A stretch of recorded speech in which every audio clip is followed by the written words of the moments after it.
Hi everybody watching, I'm Ryan Higgins, and this is my booth I have at the Pop Festival. It's called Environmental Politics. I did this project on basically the legislation aspect in the political history of politics within concerning climate change and stuff like that. So this is kind of divided up into three sections. You know, we got the visual section here, showing the illustrations of people in politics and what they have done, and even activists, and what they have done to address these things. We have a protester here. We have a press conference here. We have the former Speaker of the House here, and we have a Republican Congressperson here too. But I want to take your attention here to the first section of this, and this is kind of the history of a very important agency in our politics, which is the government, which is the Environmental Protection Agency. And the EPA has played a very important aspect and played a very important role to how our government functions and how our government has worked to address the issues of climate change.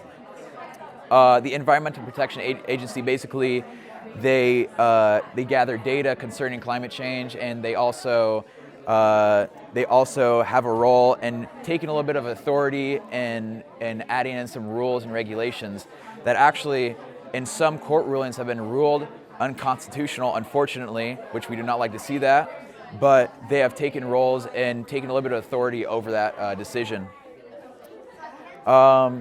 The EPA also partners with other agencies in the government, whether those are independent agencies or agencies that are directly with the government.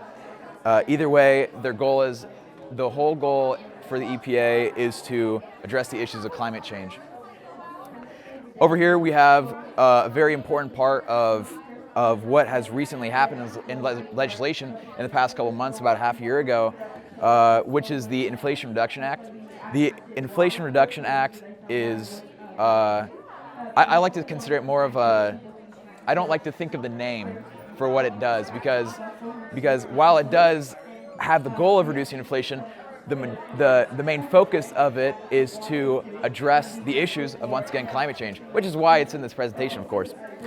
And basically what this act does is it tries to solve that issue at a financial level with our taxes and providing tax credits. So it is, as I have here, it's aimed squarely at building a better America to remain the global leader in clean energy, technology, and manufacturing, and of course innovation.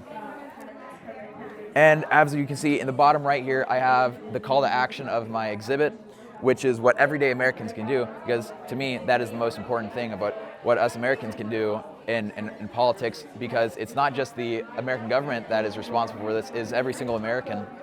What we can do is we can do three things. We can vote, we can rally, and we can also run. I don't mean run away, I mean run for office, of course.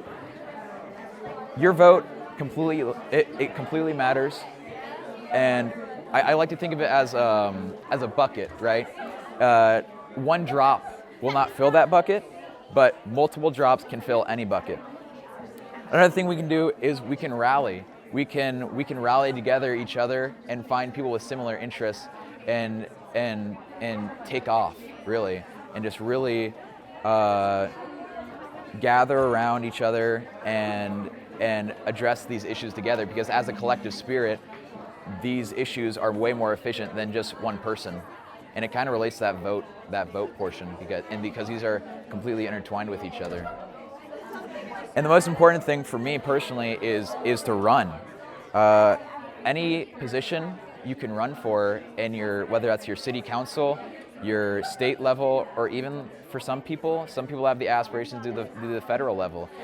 Any office position you should run for if you are interested. There's not a position that is small enough there's not a position that is too small to run. any portion helps. And we've recently seen that the most of the change really happens at the state level and also at the local level. So these positions are very important. So if you have a little bit of free time, really consider being on your city council or even things like the school board. Or if you're a little younger, maybe a student council or start an environmental club. All in all, make sure you try to run for those positions. So yeah, this is my exhibit, and I really hope you guys enjoyed me talking about this, because this is something that's very valuable to me. And so I mean, when I had the opportunity to do this, I thought without hesitation, I have to do one about politics, because really the change is going to happen at the higher level, and that's how we're going to solve this issue of climate change. Thank you so much.